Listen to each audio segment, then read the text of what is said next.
You, not God. That's the subject of this video today, family. You, and how you can be a God to yourself. Not of the whole planet, not to anyone else, not to the whole world, just you being a God to yourself.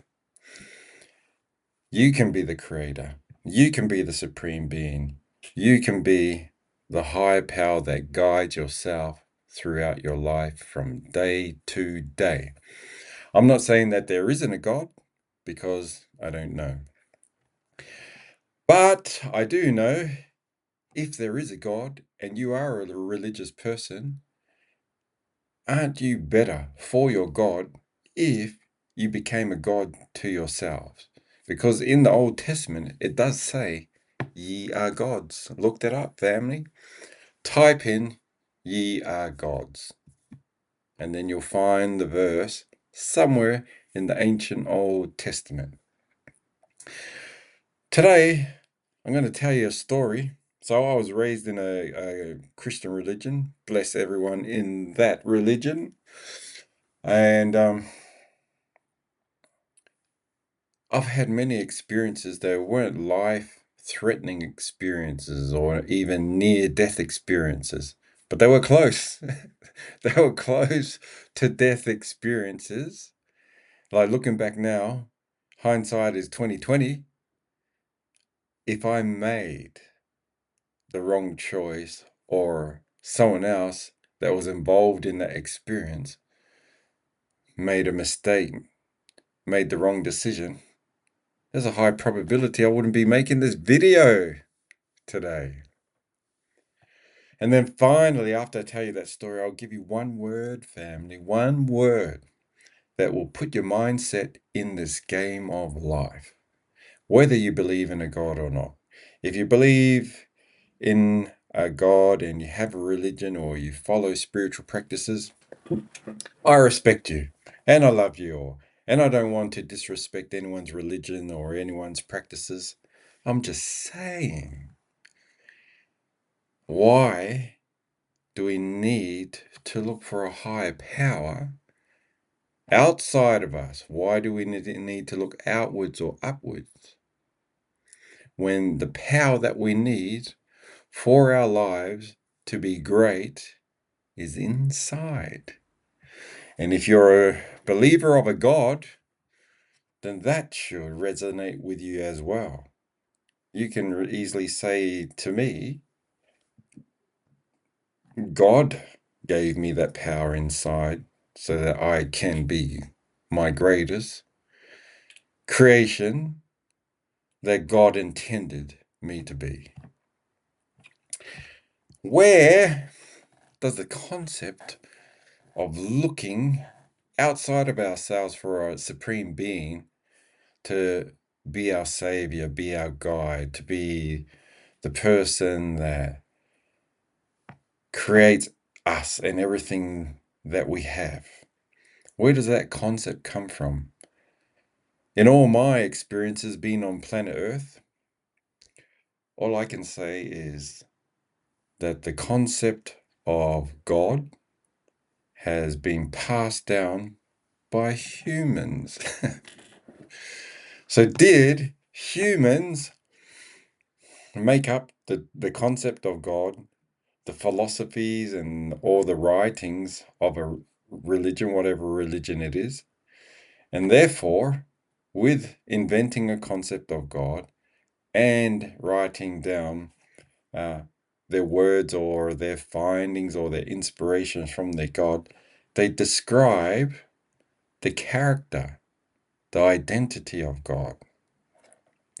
And then it makes me think, because there's so many gods out there amongst the billions of us. You know, you got all the major ones. I don't want to name any of them, but just think about the major religions of Earth. They all have the same concept that there was a beginning, a creation story where God, the Almighty, created the heavens and the earth for his purpose to create life, bring us down here, plant us here, as he did the original parents. Depends what religion you've been taught, but this is the basics of it, of the foundations of nearly every religion.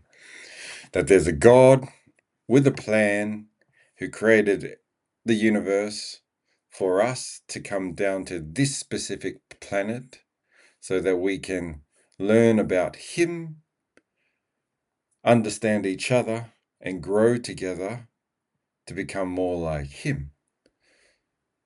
So in the afterlife, if we've done what He told us to do, then we go and live with Him. It could be a her in your case. Or if you're from one of the other Eastern, they're not really religions, but they're like spiritual practices where there's just that ongoing cycle of life, reincarnation, so to speak, rather than in the Middle East based religions where there's just one resurrection per life cycle. Either way, the concept is the same. There's a supreme being with a plan for us to live in peace and harmony, hopefully in this world. If not, we have to go to the next world and find the peace there. So, because I don't know if there is a God, and I can't prove that there's not a God, I just have to talk about the concept of why. Why do humans feel the need to look outwards and to look upwards, to look externally for this higher source of energy and power, rather than being satisfied with the internal powers that we have in our minds, in our feelings, what we can do when we're unified with our mind and our feelings and our bodies, and the purpose, the powerful people that we can be individually. Where does the concept of looking outside of ourselves for a higher power come from? So I've thought about it. And then I just thought about it must be, apart from us like learning about religion when we are able to understand about religion, how about if we lived on a planet where there was no such thing as a higher power, there was no creation story, there was no supreme being that brought us to Earth or planted us on Earth for a purpose, and there is no afterlife. There's just life. So if we're just on that planet, just life, we'll just start from there. And where does your life start as a human? As far as we know, and this is something nobody can disagree with me on, we start in the womb, in the mother's womb. And when we're in the womb, we're attached to her with the umbilical cord.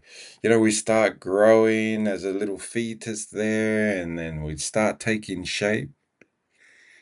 And then as the 9 months go on, we start developing our senses, start hearing things, feeling things, tasting things. We're being fed, excreting things. We're even going to bathroom in poor mummy's womb. Is that where the concept of having this innate understanding of or need that we're independent on a higher power? So when we're in the womb for 9 months, our mums are our higher power. Whether you like it or not, people, your supreme being during those 9 months is your mum.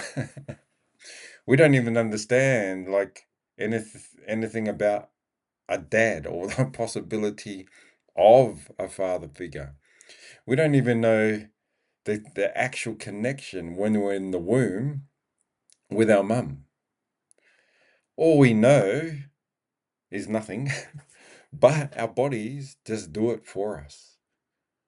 She just feeds us, we just eat, we get tired, and then we go to sleep, and then we just chill there for 9 months.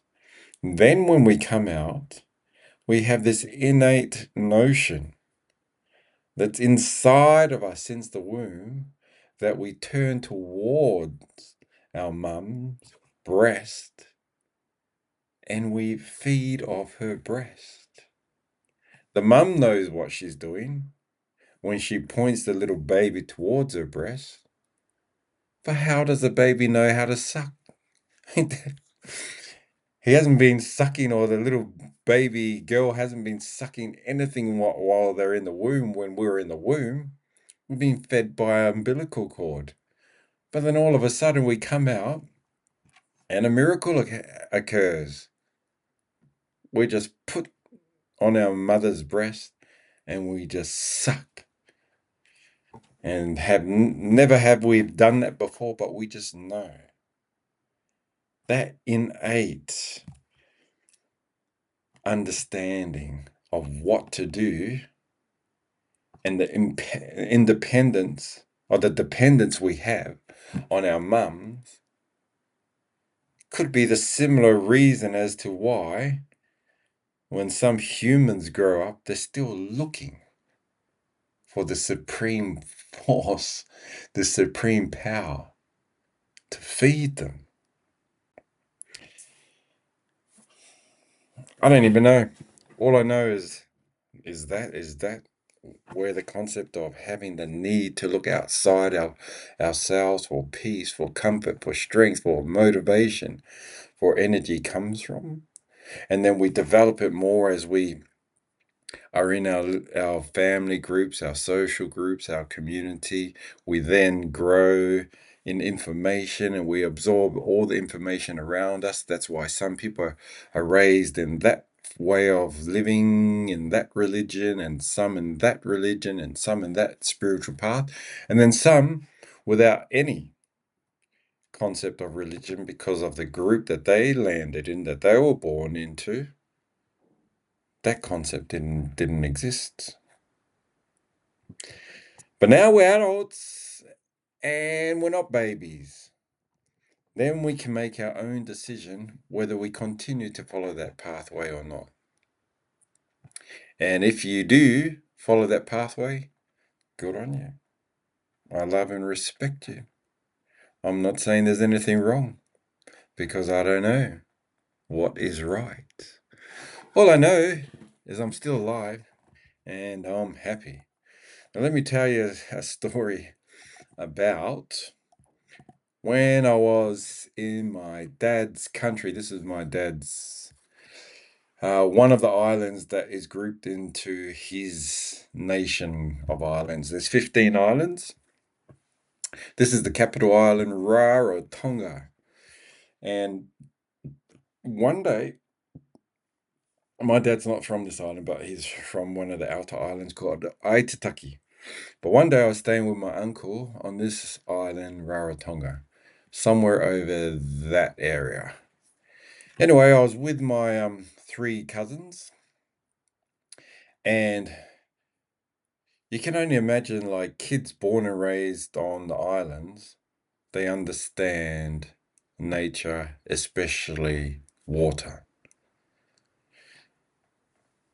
And you know what the amazing thing is about babies and kids around so much water? Never have I ever heard, and I don't know about any other island in the world, but I've never heard of babies drowning or kids or adults. I've never ever heard of a drowning happening in our nation of islands. And I put that down to because our people are just so aware of water. We understand the power and the danger of water. Water as a life force and a source of life itself can be life giving if you understand how to use it. It also can be life-taking if you don't know what you're doing. Similar type thing with fire. Fire can bring you warmth, it can bring you light. You can light a candle, it can smell good. That's because you know how to control it. But if you don't respect it and you don't know how to control it, you don't understand the basics of it, maybe you're an infant who's learning about fire, it can take your life. So the same energy that can give you life can also take your life from you. So one day I was in a similar area like this with my three cousins. Two of them were like the place they live, it's not looking like this beach, but their house was not far. It was just behind the tree line down to the water. And they were born and raised on that land facing the water. So they were water babies, and as they grew to manhood, they were water men. They understood the water and that reef outside their place the same way you would understand your lounge room in your house. They knew the mood of the water. They could tell the signs from the signs of like the different fish, the different things, elements that were in the water, what condition the water was in. You can almost say like they knew the personality of the water. They knew its mood. They knew how it could change. They were best friends. That's what a waterman is, best friends with water. And then that day, my other cousin, so there's two cousins that were raised in that area next to the water. My other cousin, he was raised in a different part of the island, but he wasn't so much a waterman. He was a bit like I don't know, he liked studying a lot, so he never went out much. Like my family, that particular cousin, he was the youngest out of 10 children. The other nine were working in the plantation all their lives since they were little. But this little baby, well, at the time of the story, we were both like, I think he was 19 and I was 21. He didn't go to the plantation that much since he was born. And he didn't go out to the reef catching fish. He was just a studious type of boy on the island. Good to him. He ended up good for him. He ended up going to BYU, Hawaii, and then immigrated over to the US and now is happily married somewhere over in the States there.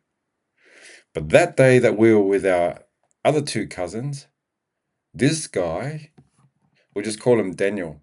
That's his English name. His island name, it just goes on forever. Anyway, Daniel just decided, I'm just going to go for a swim. And I'm looking at my other two cousins, and they're looking at him, and I'm looking at the reef, and I can't see anyone swimming. If the locals aren't swimming, then the locals know something. And they're looking at him like, bro, can't you read the signs of the water? It's just like, this is not a good time to play with her, with Mother Nature. But he just jumped straight in. You know, and me, I'm a strong swimmer. Like I was raised in, like our family was raised over in WA. And since we were little, we were doing competitive swimming from like the age of 7 to 8. So we knew how to do laps. We were one of those group of kids that did, I don't know, 2K swimming training in the morning and 2 kilometers worth of swimming training after school. So we're that type of swimming kid from not born in Australia, but raised in Australia. Then I go back to the island. Then I find my cousins. Then we go for a swim that day. And lo and behold, my cousin starts for real drowning. He just starts drowning. And I'm all in the water with him. I can sense, like, I wasn't raised on the island, but I can sense, even before I jumped in, this place doesn't look like the place you would swim. It's like the channel of a reef. You know, like the reef is like this, and the ocean's coming in like this. So the water's breaking over the reef and sucking you out with great force through that channel, out through that channel. So he jumps in, I jump in after him. I know that I can back myself. I just assume because he's an islander, he was born and raised on the island, not far from like these two cousins. He's probably like less than 4 kilometers. But I forgot he's not the cousin that goes out to the reef or the cousin that goes out into the plantation. He's the cousin that you'll find in the room studying. I forgot all about that until I saw my cousin drowning. I'm only laughing because none of us died. If he died, I would be telling the story in a different mood. So I'm there in the channel. We're both getting sucked out. My other two cousins, they are actually laughing at us. And I'm looking at them laughing, but I can feel my cousin because he's like scratching me. He's trying to hold on for dear life, scratching my throat and then down to my shoulders. And I'm trying to let go of him. I'm trying to throw him off me as though he's like my younger brother because my younger brother can swim like me too. So I'm throwing my cousin off like, bro, what are you doing, man? We're gonna drown. You're trying to drown me. I'm already like struggling to get back up the reef, up onto the reef, and you're dragging me down. So I pushed him hard. I pushed him off me. And then I'm still like aware of everything because I'm not panicking at all. I'm used to the water. And I'm looking at my other two cousins laughing because the drowning cousin is turning white. His head's going in and like underwater and coming back out of the water, in and out, in and out. And he's dying. But I knew what I had to do. I knew that I couldn't save my cousin when I'm drowning too. And that's the lesson of life that I've always thought about since that day. No matter what situation I'm in, I'm no good for anyone if I'm drowning too. I first have to let go of everything, including loved ones, to get out of a situation so that I can be strong for myself, one, and then two, go back and save the people that I love. And that's the same thing, like, even if you do believe in a God. I didn't pray to God at that during that experience on that day. I didn't have to because I learned my dad taught us how to swim. And that has been a pattern with me long before that experience where I noticed with a lot of religious folks, they really go intense into worship or into prayer when they're in need or when they're stuck. Whereas for me, I just, when I'm stuck, I've never turned to God. I've never said, God, help me. Instead, I'm more like, nah, bro, wait, I'll just get out of this reef first, and then I'll get to dry land, and then I'll, you know, take in my bearings and calculate what just happened. And then when I'm good, then when I'm on dry land, then when I'm strong, and then when I'm safe, that's when I would. I didn't that day, but that's when I would, on different occasions, turn towards God and thank Him not for rescuing me, just thank you that I have had the strength and the sense to get out of there. Anyway, what happened to the drowning cousin? The other two cousins, because that was their playground, because that was their reef, and they knew it like the back of their hand, they just ran along the reef. Literally, so he's drowning 1 meter from them. in turbulent current that is dragging him under. But they knew what to do because it was their reef. They just ran to the mouth, the wide part of the reef, knowing that he's going to get washed up there. And so both of them just ran along the reef, watched my cousin go up and down, nearly drowning. When he was washed towards them, they just picked him up, and both of them were just laughing. And they just let him sit on the reef. He wasn't crying, but he was looking at me thinking that I betrayed him. Whereas I knew my intent was to save him after I saved myself. And that's where I'm talking about, well, that's what I'm talking about when it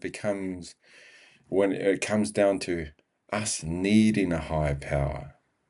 And once again, you can say that, oh, God gave you that power or that ability, and your father blessed you with swimming lessons.